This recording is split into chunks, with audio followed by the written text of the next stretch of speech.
Hello everyone. In the last session, we have discussed about the batch processing system and multi-programming system. Today in this session, let's start discussing about time sharing system. The time sharing system, we can say that it is a logical extension of multi-programming system. So here, the time of the processor is shared among multiple users simultaneously, we can say. It is enabling many people located at various terminals to use the particular computer system at the same time. So here we are creating an illusion like every user is using his or her own system. So this illusion or this overall technique, we call it as a time sharing system. When we come to the user service in time sharing is quantified by its response time. So response time is nothing but the sub request a user is made.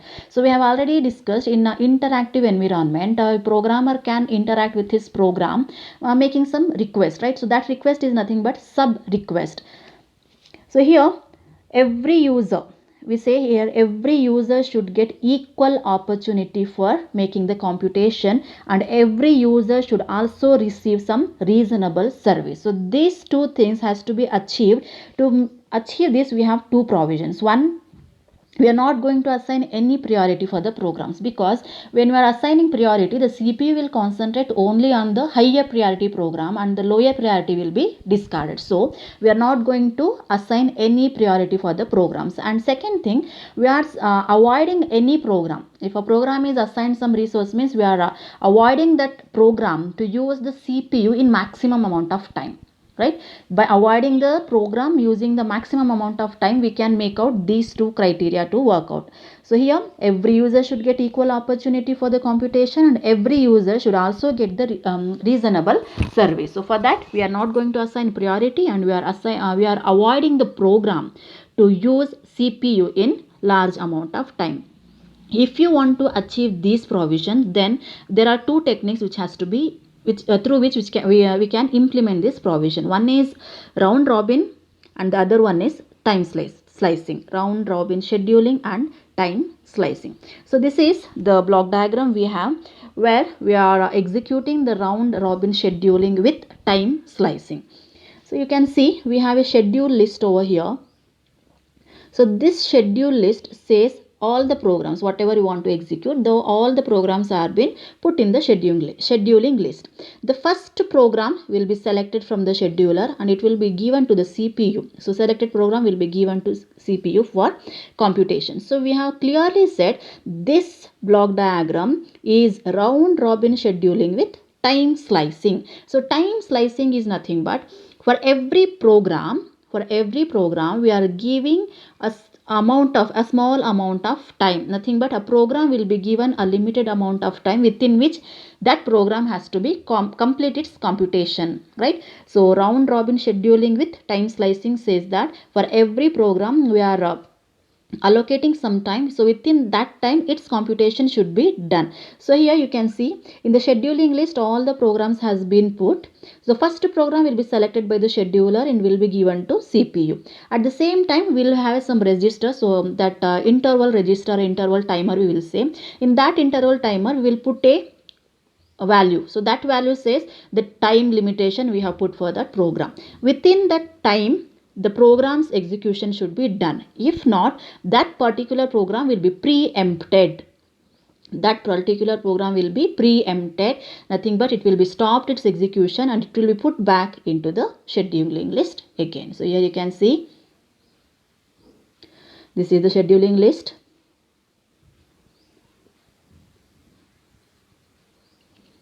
You have the scheduling list. The first program is selected by the scheduler.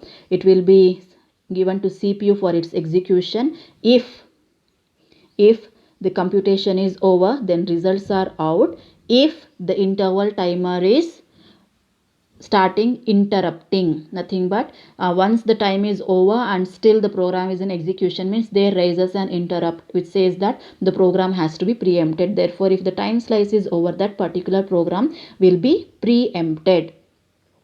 That particular program will be preempted and it will be put back into the list again. So this is how the round robin scheduling with time slicing. So you have to assign a time for every program here.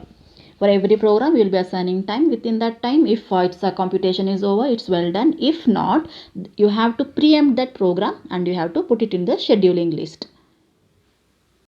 So we said round robin scheduling, and then we said about time slicing. So this is the algorithm we have. So the algorithm says, so we will be selecting one of the program in the scheduling list for execution. So I have shown it now. So we have given the name for that program as P. We have named the program as P. Next, what we are doing, we are just loading a small value. I said now, so we have to load a small value. That small value we call it as time slice delta.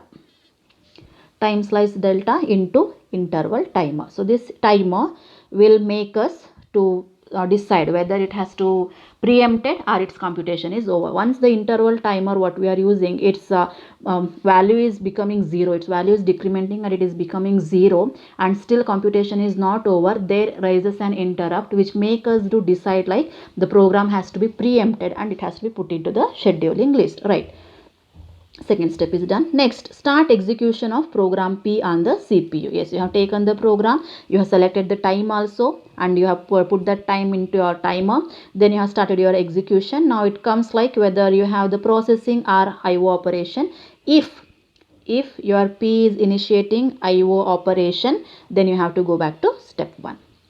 Right? You have to go back to the step 1 and selecting the next program for execution. Right? So once the execution is over, then check out whether you have interrupt from the timer. If there is an interrupt from the timer, it says that time is up and the program is still in execution. Therefore, what you have to do, you have to preempt. You have to preempt the program and you have to put that program in the end of the scheduling list. Again, you have to start with the step 1. So you have to select the program, put it in the scheduling list and assign the time. So that time we have called it as time slice, nothing but delta. Right? So timer will keep on decreasing as the time is passing. Once it is becoming 0 and still you are in computation, then there rises an interrupt and your program will be preempted and it will be put it back to the scheduling list. So next we have with the response time RT. So you can see here we have some formulas for finding out your response time and for your efficiency. Just take out, you have taken n. So n is giving you the number of users. Delta is nothing but CPU seconds for completion of any task, and sigma is nothing but your time. Sigma is the time you need for switching from one execution of one program to the next program. So n is the number of users, n is the number of users, delta is your timing, that is CPU seconds for completion of any computation, and the sigma is the time you need for switching from execution of one program to the next programs. So based on this, you can define your response time and efficiency. Response time is this and efficiency is this.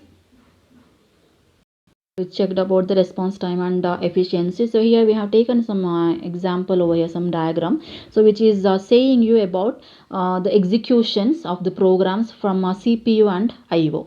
The first two, A and B, it is giving you the program P1 and program P2 which are going to perform both CPU and IO. So here we are assigning some time. You can see here in diagram A, the P1, the P1 has been started at 0 second. It is I think almost 15 second it has taken for execution. It is taken 15 second for execution. Once it is done, then it will start IO operation. So P1 is performing for CPU. It is given some time duration of 15 millisecond. Once it is done, then we are going to start your IO. So IO is done here.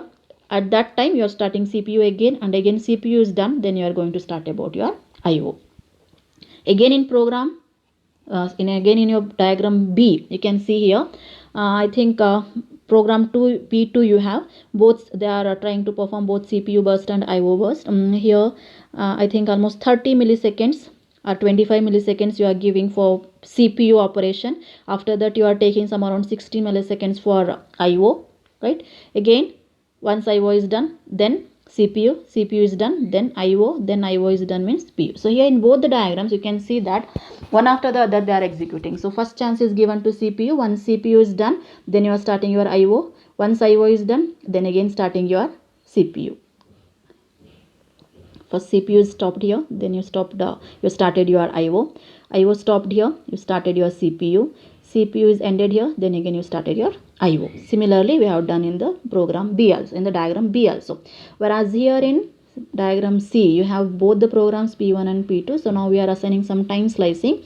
Again we are assigning some time for both CPU and IO. Based on that they'll keep on executing. So here you can see some around 10 millisecond you have given for CPU P1, program P1 of CPU, and similarly program P2 of CPU is again starting soon after that, 10 or 15 millisecond. So this is the overall diagram where you are trying to show how the time slicing can be done. So next we have swapping. So swapping, we say it is the technique for temporarily removing inactive program from the memory of a computer system. So for example, you have a program, that program is not used for any CPU computation, or neither it is used for your any IO computation. So that kind of programs, it has to be taken out temporarily from the memory, and that technique we call it as a swapping. So here we have swapping is the technique of temporarily removing inactive programs. So inactive programs means either they are not taken computation from CPU side or maybe from IO side. So that kind of program, it will be removed temporarily from the memory, and it will from the memory.